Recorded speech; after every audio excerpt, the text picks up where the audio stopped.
The following trailer only spoils Season 1 of Stranger Things. The bad men will get us if we show you Season 2 before it's on Blu-ray.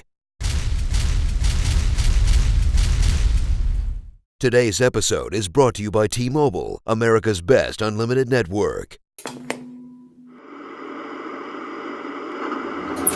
From the streaming service that's a Game of Thrones away from ruling all of television, and a directing duo who's like Tarantino if he referenced films you've actually seen, comes the show that made the entire world ask, "Hey, have you finished Stranger Things yet?" Stranger Things. No, I don't want to skip intro. This song is awesome. You love the 80s. You love Steven Spielberg. You love most of Stephen King.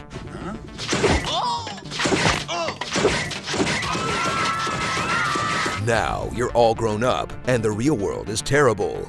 So escape to a slick bingeable series you'd watch at double speed if it meant you could get it into your brain sooner. Must revisit childhood, escape horrible present day. Visit the idyllic suburb of Hawkins, Indiana, a small town where nobody seems to pay any mind to the giant high-security top-secret lab with hundreds of employees. When a middle schooler goes missing, a losers club full of Goonies will band together to recreate the cutest version of The Hangover you've ever seen, where one character disappears. Where is Doug? Where's Will? One character is missing teeth, one character is cool and skeptical, and one character is a dangerous liability to the rest of the group. Is she all there? Like, mentally? There's something seriously wrong with her. Like, wrong in the head. Will may be missing, but there's plenty of other strange things to go around, like Mike's sister, trapped in a love triangle between two haircuts. Will's mom, who copes with her son's loss by getting really into arts and crafts. Hopper, the cop on a one-man quest to cold cock every guard in town. I've got Jim Hopper here. And fan favorite Barb, the most talked about character with the least amount of screen time since Boba Fett. Look, I get it. She's awkward and she didn't deserve to die, but how about the dude at the beginning who got shot just for helping a lost child? Where's the hashtag justice for Benny, huh? Suit up with 2016's breakout character / Halloween costume, 11. She's one part Carrie, one part the kid from Boyhood, and one part reminder that Eggo waffles is part of a balanced breakfast. Watch as she expands her vocabulary outside the secret lab she was raised in. What is friend? Spit? Promise? Snowball? Mouth breather? Discovering the joy of friendship, family, and fun new ways to murder people. Oh wow, she just straight up exploded their brains, didn't she? Can we just cut back to her doing something cute again? Aw, we love you, 11. Please don't get caught up with a group of Chicago street toughs in a standalone Season 2 episode that, while providing a much-needed arc for your character, also completely derails the show's narrative momentum. I mean, just spitballing here.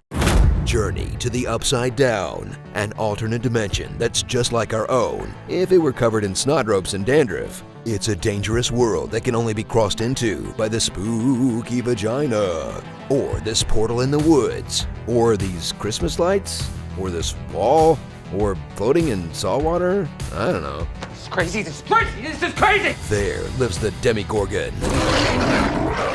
A monster who's either an invisible, unkillable, lightning-fast predator, or if the story demands it, a slow-moving golem who gets wrecked by a 16-year-old with a baseball bat. I hope they don't do what Aliens did and replace the big monster with a bunch of smaller, easier-to-kill versions. Again, just spitballing. So hop on the back pegs and ride along with one of Netflix's biggest hits that could have coasted by on pure nostalgia, but goes the extra mile by adding a tight story with a great young cast who better crank out the next seasons fast, because if you think the Demigorgon is relentless, wait until puberty is on your tail. Clock's ticking, Dustin. Son of a bitch!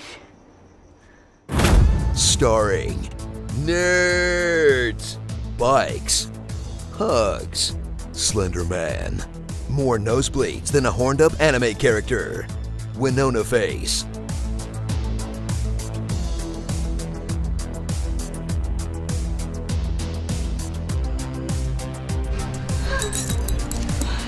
But this award from you, who take your craft seriously and earnestly believe, like me, that great acting can change the world. Will! Will! Will!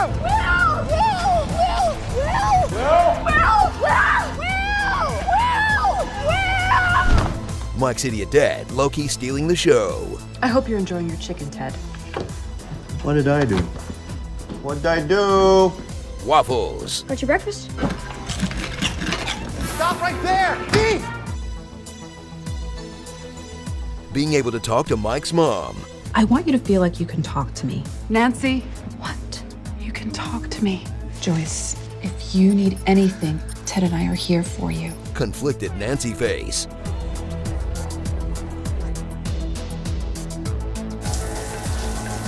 Blinking lights. Lights! Oh my god, oh my god, oh my god, oh my god! 11 looks.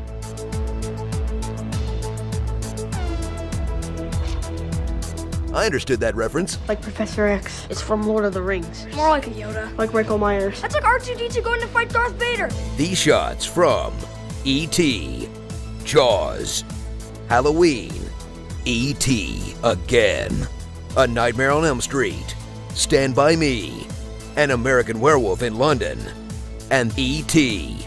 Greedo. And then this is Hammerhead. His name's Yoda.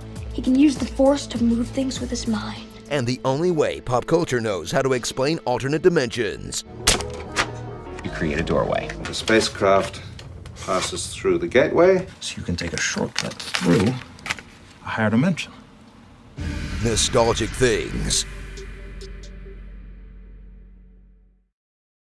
You know what's gonna suck when TV shows get nostalgic for 2017 and show kids dabbing on a hoverboard like it wasn't the worst time ever. Today's episode is brought to you by T-Mobile. Switch to America's best unlimited network. Lego my ego. Another day, another Doug. Tomatoes are just weird apples. Your hair is winter fire. January embers. My heart burns there too.